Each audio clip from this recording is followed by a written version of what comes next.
Folks, as most of you know, I'm a maintenance and reliability consultant and also a career consultant. I had a discussion with a client, let's call him George to protect him. But I'm having this career conversation with George, and it evolved into a discussion around George's personal performance review, the one he was receiving from his manager in the coming weeks. And I asked George what his process was to prepare for that, or how that went. He said he just attends it. That's the there's no preparation. He just attends. That's it. He shows up. You know, that's okay for most, but if you're watching this channel, it's not good enough for you, right? This is Joe Kuhn of Lean-Driven Reliability, bridging the gap between best practices that you know you should be doing, but you just can't figure out how to do it in your culture, at your plant. You just get overwhelmed and you need some tips from Joe. All right. Okay, so this is a little bit off my normal R&M reliability best practices, you know, talking about observation, a little bit off that subject, but very applicable to everyone out there. So this could be the most valuable video that you've listened to of mine. You know, your pre-work for performance review should start at least 3 to 4 weeks before the review is set up. My advice on how to prepare is coming up here. I'm going to detail it, okay? Okay. At a high level, this is about 3 pages long in Word, and use bullets. Use bullets. Use a few words as you can. Make this easy for your manager to read. Okay, first thing in this preparation document.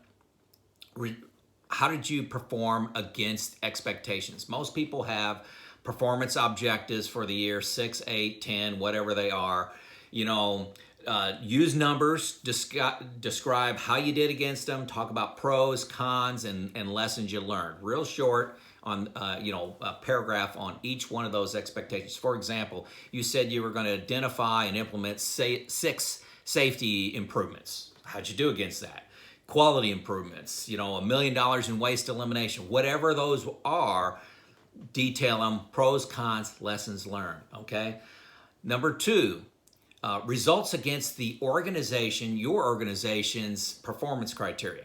Every organization that I've been a part of has things like where they rate you on technical skills, working as a team, tenacity, leadership, those kind of things.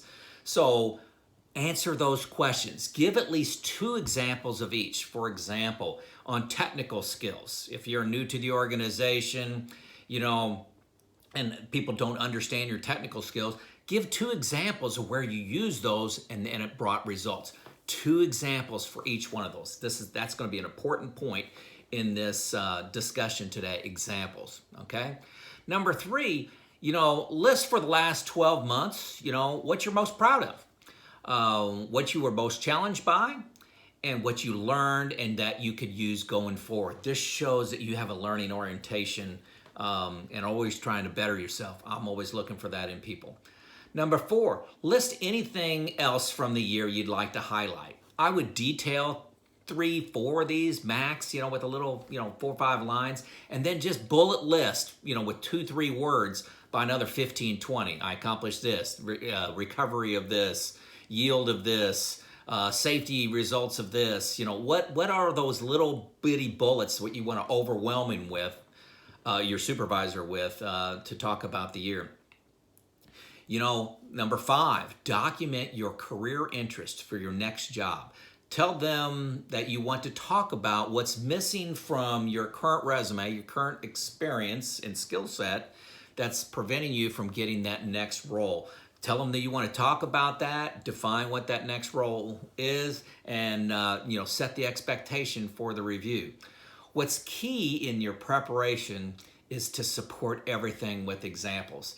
Early in my management career, I was thoroughly embarrassed during a performance review that I was given, that I made a judgment about an individual, and they said, "Can you give me an example of that?"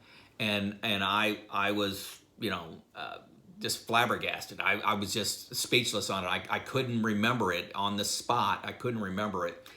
And my judgment ended up being a little weak. And I had to reverse that comment. And I remember that 25 years ago like it was yesterday. So examples win the argument, win the discussion, come to reality every time. You know, send this document 3 pages. Don't make it a 10. Make it easy to read, like I said, bullets, just word. Send it to them at least 3 weeks before to help them prepare the interview, the performance review. I mean, this is gold for your boss. It makes their job a lot easier, which pays off. It shows that you think about your performance versus business objectives that were set. It shows that you've armed yourself with examples, and that's going to be important. And it sets the expectation for the boss that if they have a judgment about you, they need to bring examples. So that's very key. Okay, so that's the prep work. Now, during the performance review, listen. If you disagree with something that is said, hey, technical skills. Hey, I think your technical skills are lacking. Ask them to give you 2 examples. Give me 2 examples of that. If they're right, hey, you've learned something. And, first step to improvement is acceptance of it.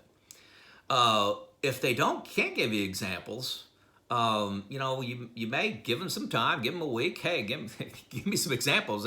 It's not very good. You can't come up with these off the top of your head. They may have to remove that comment that they made in your performance review, and you may change their opinion because they can't come up with examples. Examples win the discussion. They win the debate every time. Hey, on the career interest during the discussion, ask what gaps you have for the next role. Be very, very specific. It's okay to argue in this section. If they say something wrong that may not apply to others, you challenge them on it. For example, if they say you need 5 years experience before you take this leadership role. Well, Jeff over here only had 3 years experience and they got that leadership role. Why are the rules different for him? And a number of things. So make sure that you understand those and you get documented what you think is missing so you're not surprised or disappointed when you don't get that next job. Know that you expect the boss, his job or her job is to coach you for success. Last thing during the review is thank them. It takes a lot of work to prepare for performance reviews. I prepared probably 3 hours for every single review. That's not counting during the review. And if you have 10 direct reports, you're talking about a week's worth of work, for the review. This is your performance review. Your performance review. You need to look forward to it and own it. It'll make all the difference in your career. Hey, begin your reliability journey, folks. This stuff isn't that hard. If I can help you in any way, let me know. If you need a coach for your career, you need somebody just to talk to for an hour, hey, give me a call. Talk to you later. Bye. Joe out.